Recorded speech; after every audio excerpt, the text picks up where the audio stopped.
नमक रोटी अच्छी है ईमानदारी की, 56 भोग अच्छे नहीं है बेईमानी के। आजकल हमारे देश में सबको क्या बनना है? बड़ा आदमी। और बड़े आदमी बनने के चक्कर में चोरी करने लग गए, डाका डालने लग गए, ठगने लग गए। साइबर ठगी होती है कि नहीं? बोलो हाँ। आपके मोबाइल पे ओटीपी आएगा, कहेगा कि हम बैंक के मैनेजर बोल रहे हैं, तुम्हारा खाता अपडेट करना है, ओटीपी बताओ। आपने धोखे से बता दिया तो साइबर अपराधी सारा पैसा तुम्हारा घर बैठे खत्म कर देते हैं, ट्रांसफर कर लिया। और जरा सोचिएगा कि हमारे देश की व्यवस्थाएं कितनी घटिया हैं। अच्छा एक बात बताओ, साइबर अपराध हो रहे हैं कि नहीं? किसी का पैसा किसी के खाते में चला जाता है चोरी से, ये हो रहा है कि नहीं? आप लोग बताओ। हो रहा है।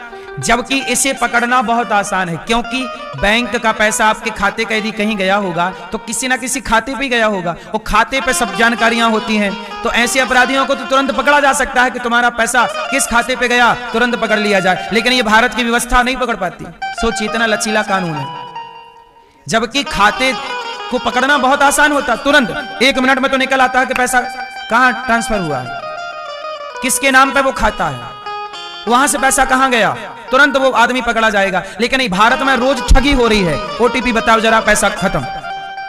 हो रहा है कि नहीं? सरकारें नहीं पकड़ पा रही हैं, देख लो। जबकि ये वाला अपराध तो लीगल अपराध है, खाते टू खाते वाला, इसको तो पकड़ा जाना चाहिए तुरंत।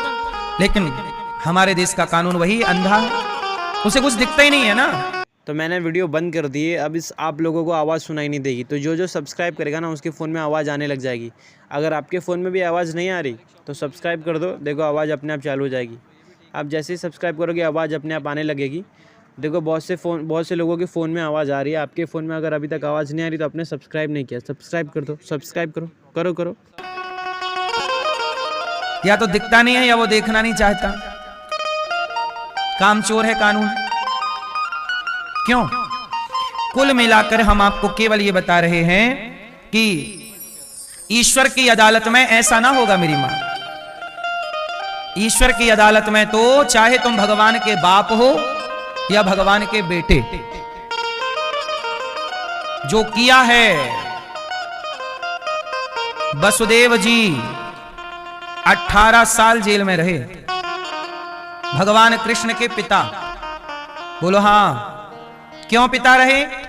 क्योंकि ये पिछले जन्म में कश्यप ऋषि थे, कश्यप जी, और इन्होंने एक देवता की गाय को रख लिया था और दिया नहीं।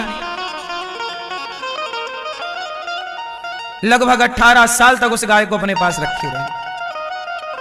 तो एक गाय को, आप किसी की गाय को बंदी बना के रखे तो आपको भी जेल जाना पड़ेगा, चाहे भगवान के बाप ही आप क्यों ना हो।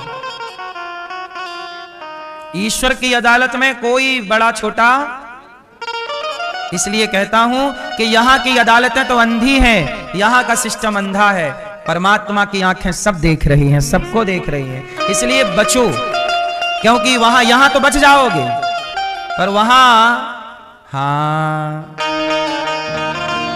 हाँ क्या साधु क्या संत गृहस्थी,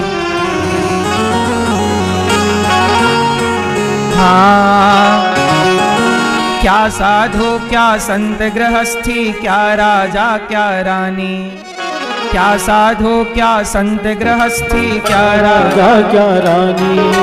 प्रभु की पुस्तक में लिखी है सबकी कर्म कहानी, प्रभु की पुस्तक में लिखी है सबकी कर्म कहानी। वही सबके हिसाब लगाता, सही हिसाब लगाता, मेरे मालिक की दुकान में सब लोगों का खाता, मेरे मालिक की दुकान में सब लोगों का खाता।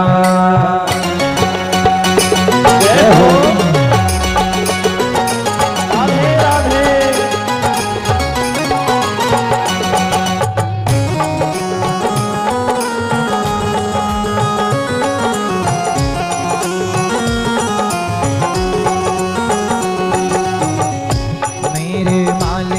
दुकान में सब लोगों का खाता, मेरे मालिक की दुकान में सब लोगों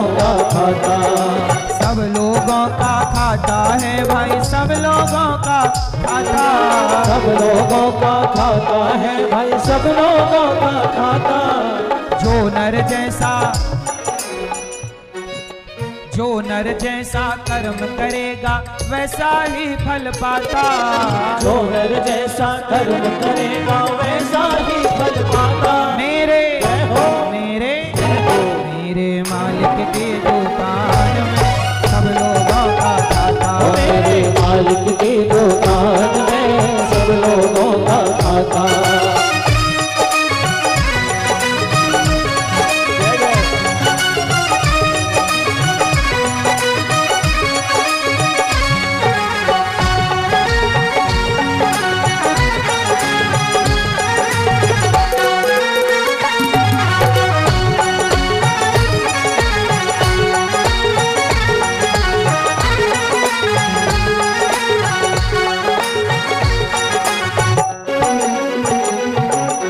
क्या साधु क्या संत गृहस्थी, क्या राजा क्या रानी। क्या साधु क्या संत गृहस्थी, क्या राजा क्या रानी। ईश्वर की अदालत में कोई छोटा बड़ा। क्या साधु क्या संत गृहस्थी, क्या राजा क्या रानी। क्या साधु क्या संत गृहस्थी, क्या राजा क्या रानी। प्रभु की पुस्तक में लिखी है, प्रभु की पुस्तक में लिखी है सबकी कर्म कहानी। प्रभु की पुस्तक में लिखी है सबकी कर्म कहानी। वही तो सबके जमा और खर्च का सही हिसाब लगाता। मेरे मालिक की दुकान में सब लोगों का खाता। मेरे मालिक की दुकान का सब लोगों का खाता। मेरे मालिक की दुकान में सब लोगों का खाता।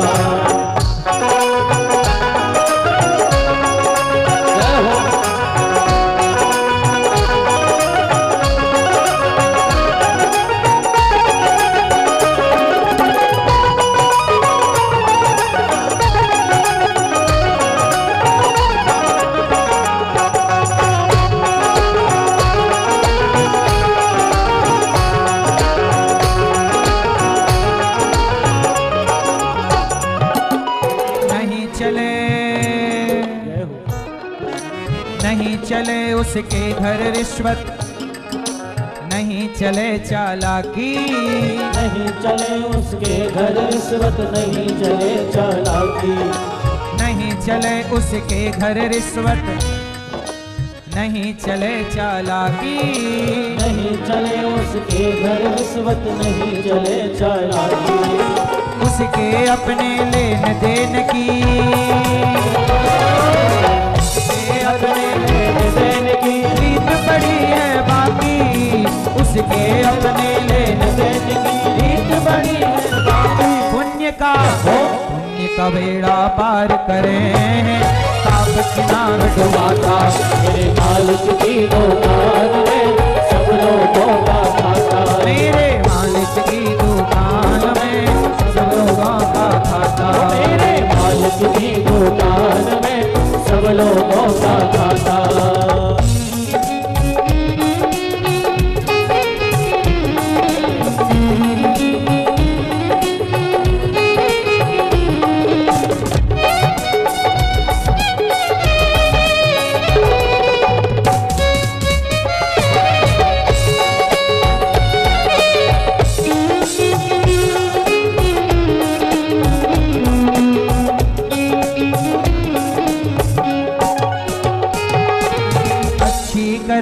कर लो रे भैया, कर्म न करियो काला।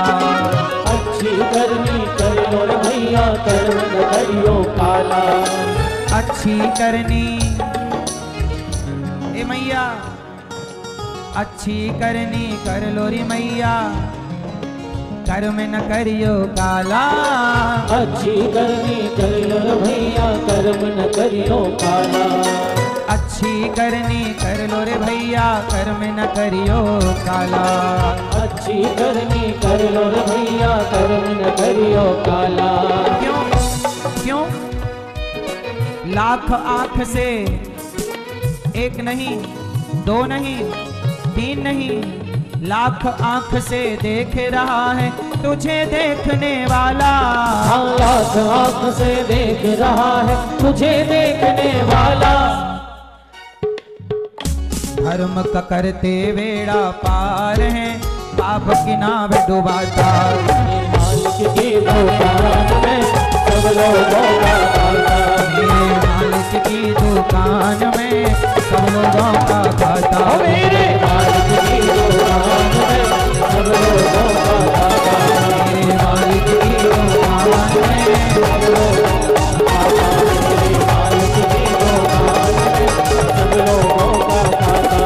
मेरे मालिक की दुकान में सब लोगों का खाता। सब लोगों का खाता, सब लोगों का खाता।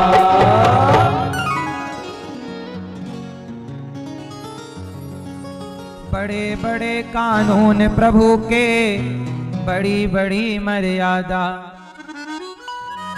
बड़े बड़े कानून प्रभु के, बड़ी बड़ी मर्यादा।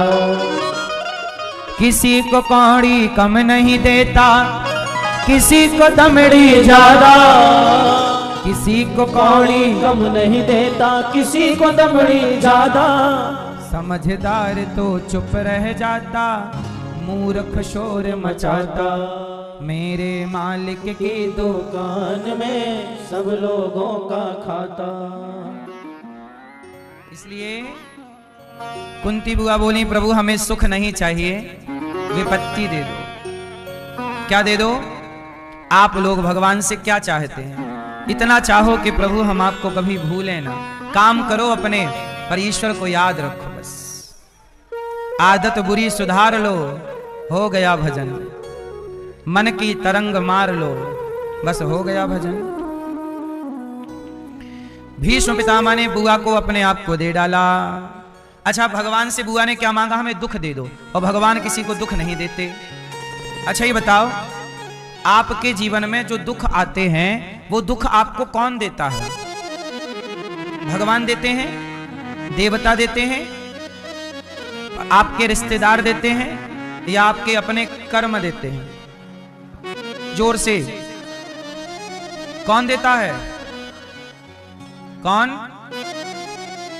आपके अपने कर्म, आपके अपने कर्म। इसलिए कहता हूं, किसी को दोष ना दीजिए। आपके अपने कर्मों का फल आपको मिलता है, और आपको लगता है कि हमें भगवान दुख दे रहे हैं। भीष्म पितामह बाणों की सैया पर हैं। आज भगवान दर्शन करने गए और भीष्म पितामह भगवान के चरणों में अपनी बुद्धि समर्पित कर रहे हैं, और इसके बाद उनकी परम गति हुई। भगवान द्वारिका गए, राजा परीक्षित जी का जन्म हुआ, भगवान दर्शन करने आए। अब भगवान अपनी 125 वर्ष की लीला पूरी करते हैं। भगवान कृष्ण इस धरती पर कितने वर्षों की लीला करने आए? 125। 125 वर्ष जब भगवान के हुए तो भगवान अपनी लीला पूरी करके अपने धाम गोलोक धाम चले गए। और भगवान के जाते ही पांचों पांडव भी स्वर्गारोहण के लिए निकल पड़े। कुंती बुआ ने अपने शरीर को पूरा किया भगवान की याद में, और पांचों पांडव स्वर्गारोहण के लिए निकल गए। अब भगवान के जाने के बाद कलयुग के राजा बने हैं परीक्षित। कलयुग के राजा कौन? परीक्षित। राजा परीक्षित का शासन चालू हो गया। भगवान कृष्ण के जाते ही कलयुग आ गया। कलयुग के पहले राजा बने परीक्षित। एक दिन परीक्षित जी ने देखा कि एक गाय और एक बछड़ा रो रहा है। गाय रो रही है और बछड़ा 3 पांव टूट चुके हैं, 1 पांव से खड़ा है, और एक काला सा आदमी। तो मैंने वीडियो बंद कर दी है। अब इस आप लोगों को आवाज़ सुनाई नहीं देगी। तो जो सब्सक्राइब करेगा ना, उसके फ़ोन में आवाज़ आने लग जाएगी। अगर आपके फ़ोन में भी आवाज़ नहीं आ रही तो सब्सक्राइब कर दो, देखो आवाज़ अपने आप चालू हो जाएगी। आप जैसे ही सब्सक्राइब करोगे आवाज़ अपने आप आने लगेगी। देखो बहुत से लोगों के फ़ोन में आवाज़ आ रही है, आपके फ़ोन में अगर अभी तक आवाज़ नहीं आ रही तो आपने सब्सक्राइब नहीं किया, सब्सक्राइब कर दो, सब्सक्राइब करो। बड़े से डंडे से गाय को मार रहा है, गाय को पांव से मार रहा है, लात से। परीक्षित जी ने देखा कि ये मेरी गाय पर, मेरे गौवंश पर बड़ा अत्याचार हो रहा है, कोई तो रोको। परीक्षित जी गए तलवार लेके, ए मूर्ख, वो काला आदमी जो मार रहा, ए सुन, कौन है तू? वो काला आदमी चरणों में गिर पड़ा, महाराज मेरा नाम कलयुग है। तो गाय को क्यों मारता है? कलयुग बोला, महाराज जहां ये गाय रहती है वहां मैं रह नहीं पाता अच्छे से। याद रखना, जब तक भारत में गौ माता की सेवा होती रही तो कलयुग इस तरफ फैल नहीं पाया। अब कलयुग का बोलबाला ज्यादा है, पहले कलयुग का बोलबाला कम था। और कलयुग तो चाहेगा कि मेरा ही बोलबाला ज्यादा हो, इसलिए कलयुग का बोलबाला ज्यादा हो, इसलिए कलयुग पाप ज्यादा कराता है। आजकल आप लोग अच्छे काम करने में चित्त नहीं लगता, बुरे काम करने में मन लगता है, क्योंकि कलयुग खुद नहीं चाहता कि आप अच्छे काम करें, क्योंकि अच्छे काम होंगे तो कलयुग प्रभावशाली नहीं होगा। ये कौन सा युग है? कलयुग है। और कलयुग में जब गाय की सेवा होगी, गाय की पूजा होगी सब, तो फिर कलयुग का अर्थ ही क्या निकला? कलयुग बोले, महाराज सब तो पूजा पाठ कर रहे हैं। अच्छा, कलयुग कब खुश होता है? जो पूजा करते हैं, जो गाय की सेवा करते हैं, उनसे कलयुग खुश नहीं होता। कलयुग किससे ज्यादा प्रसन्न होता है? जो व्यक्ति शराब पी के पड़ा है, टुन्न हो गया, शराब पी रहा है, तो कलयुग बहुत खुश होता है कि ये मेरा ग्राहक है, ये मेरा नाम रोशन कर रहा है। शराब पीने वाले से कलयुग बहुत खुश होता है, जुआ खेलने वाले से कलयुग बहुत खुश होता है। पराई औरत को देखना, इलू इलू करना, ताकते रहते तुझको सांझ सवेरे, ऐसे गानों को सुनता रहता है कलयुग। मुन्नी बदनाम हुई, ये सब गाने कौन सुन रहा है ज्यादा? कलयुग। बोलो हाँ। इसलिए कलयुग के हिसाब के लोग भी इस धरती पे हैं। कलयुग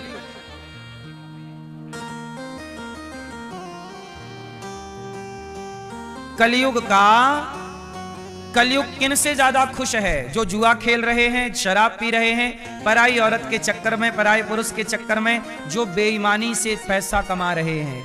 कलयुग का वास पैसे में भी है ना। मेहनत का पैसा होगा तो कृष्ण का वास, और बेईमानी का पैसा होगा कलयुग का वास। और जहां हत्या होती है, बकरा काटना, मुर्गा काटना, मछली मारना, जीव हत्या, वहां भी कलयुग का वास ज्यादा है। तो कलयुग, इसलिए कलयुग में कलयुग का प्रभाव ज्यादा है। सतयुग, त्रेता, द्वापर में और कलयुग में अंतर क्या है? सतयुग में धर्म ज्यादा था, धर्म से चलना। पहले के जमाने में कोई अपने घर में ताला नहीं लगाता था। क्यों? क्योंकि सबके भीतर धर्म था, सबको यह पता था कि चोरी करना पाप है, हमें क्या जरूरत है। पहले चोरी होती ही नहीं थी, क्योंकि पहले क्या था? सबके भीतर, जोर से, धर्म था। धर्म एक ईश्वर की व्यवस्था है। धर्म होगा तो चोरी नहीं होगी, और चोरी नहीं होगी तो कलयुग नहीं होगा। बोलो हाँ। तो गाय को काला व्यक्ति मार रहा था, गाय को मार रहा लातों से। इसलिए आपने देखा होगा कि आज कलयुग में गौ हत्या होती है। सरकार लाइसेंस दे रही है बूचड़ खाने खोलने के। आप लोगों को भी बूचड़ खाना वगैरह खोलना हो तो सरकार से मिलो, सरकार बढ़िया है, गाय काटने का लाइसेंस देती है ना। लाइसेंस लो और लीगल तरीके से काटो। हाँ, तो ये कलयुग है साहब। यहां गाय की तो हत्या होती है, नहीं हो रही है। भारत में गौ हत्या हो रही है कि नहीं? जोर से। तो ये इससे कलयुग बहुत खुश हो रहा होगा, इसलिए सरकारें भी वही काम करती हैं जिससे कलयुग महाराज खुश हो, भगवान खुश हो। इसकी तैयारी कोई नहीं कर रहा है। कलयुग में कौन खुश हो? गणेश जी खुश हो, इसकी बात कोई नहीं करता, गधा खुश हो। इसलिए देखो ना, गा से गणेश नहीं पढ़ाते, कहीं गणेश जी खुश ना हो जाएं, गा से गधा पढ़ा रहे हैं, गा गधे का, ताकि गधा ही खुश रहा है। क्योंकि अब गधे ही खुश होंगे और कौन होगा? बोलो हाँ। कलयुग है ना, कलयुग में गौ हत्या होगी, हो रही है। लाख प्रयास करने के बाद भी सरकार खुद नहीं चाहती कि रोके, वरना सरकार जब 1000 का नोट रोक सकती है, 2000 का नोट रोक सकती है, 500 का पुराना नोट रोक सकती है, तो गौ हत्या भी एक दिन में ही रुक सकती है। सरकार चाहे तो नहीं हो सकता। पुराना 500 का नोट बंद हुआ कि नहीं? पुराना 1000 का नोट बंद हुआ कि नहीं? यदि 1000 का नोट, 500 का नोट सरकार बंद कर सकती है, तो गौ हत्या भी बंद कर सकती है। लेकिन इच्छा शक्ति ना है, नहीं है। सरकार को फायदा होता है, गौ मांस महंगा बिक जाता है, हजारों करोड़ आते हैं गौ मांस से। आपको क्या लगता है?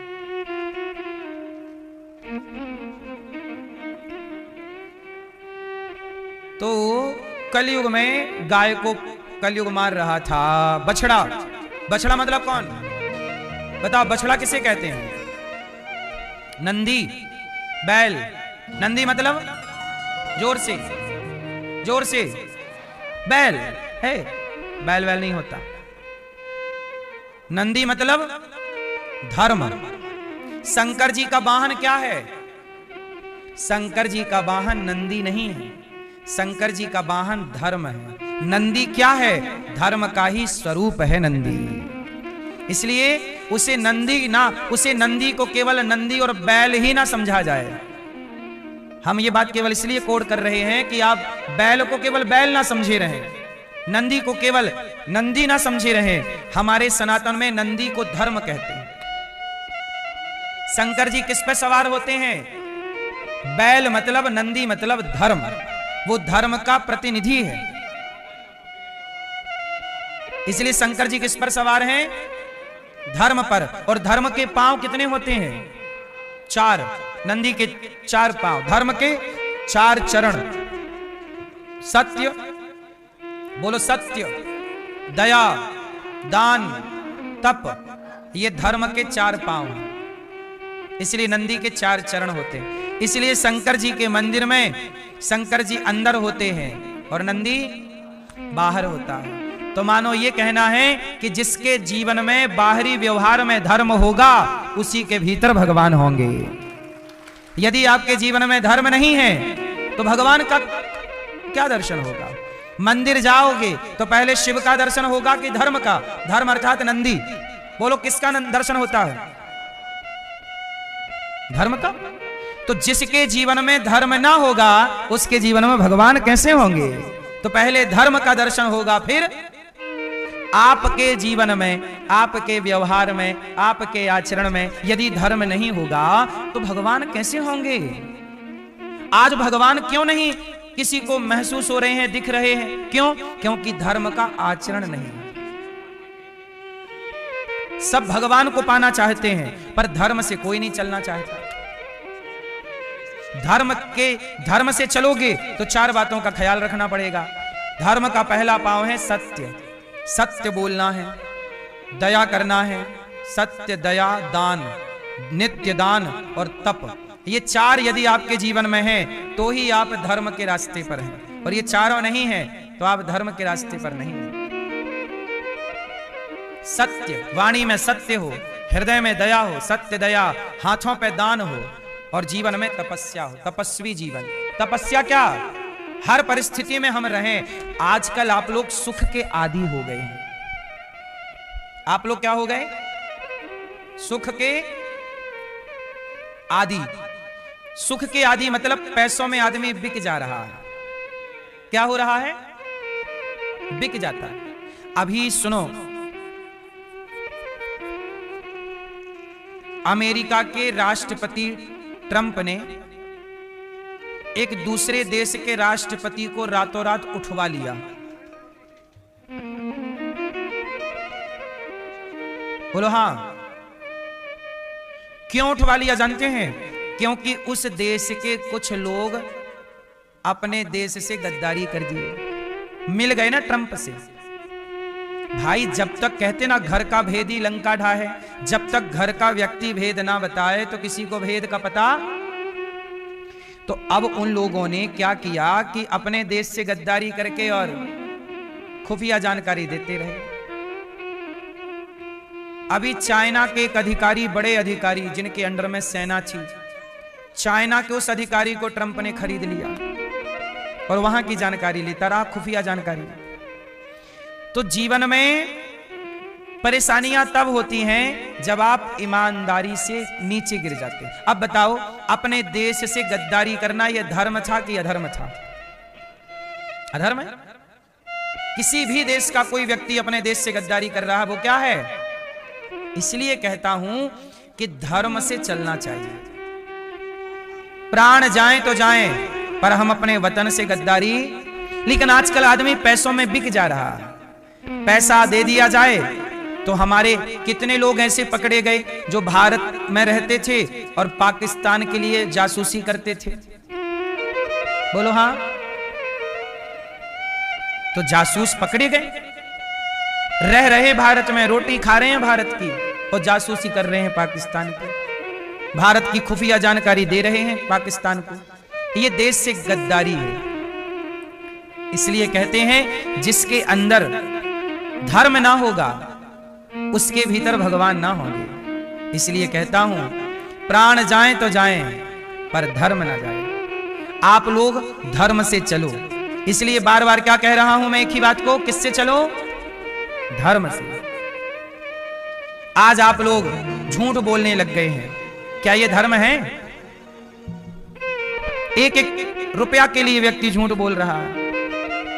बहुएं सास पर अत्याचार करने लग गई हैं, क्या यह धर्म है? सास अपनी बेटी बहू के साथ भेदभाव करने लग गई है, क्या यह धर्म है? बेटा अपने पिता को डांटने लग गया है, मारने लग गया है, क्या यह धर्म है? अब जब धर्म ही चला गया तो भगवान थोड़ी रहेंगे तुम्हारे जीवन में। कितने भी पूजा कर लो, राम के पास क्या है? धर्म। राम किससे चल रहे हैं और रावण किससे चल रहा है? तो मैंने वीडियो बंद कर दी है। अब इस आप लोगों को आवाज़ सुनाई नहीं देगी। तो जो जो सब्सक्राइब करेगा ना उसके फ़ोन में आवाज़ आने लग जाएगी। अगर आपके फ़ोन में भी आवाज़ नहीं आ रही तो सब्सक्राइब कर दो, देखो आवाज़ अपने आप चालू हो जाएगी। आप जैसे ही सब्सक्राइब करोगे आवाज़ अपने आप आने लगेगी। देखो बहुत से लोगों के फ़ोन में आवाज़ आ रही है। आपके फ़ोन में अगर अभी तक आवाज़ नहीं आ रही तो आपने सब्सक्राइब नहीं किया, सब्सक्राइब कर दो, सब्सक्राइब करो।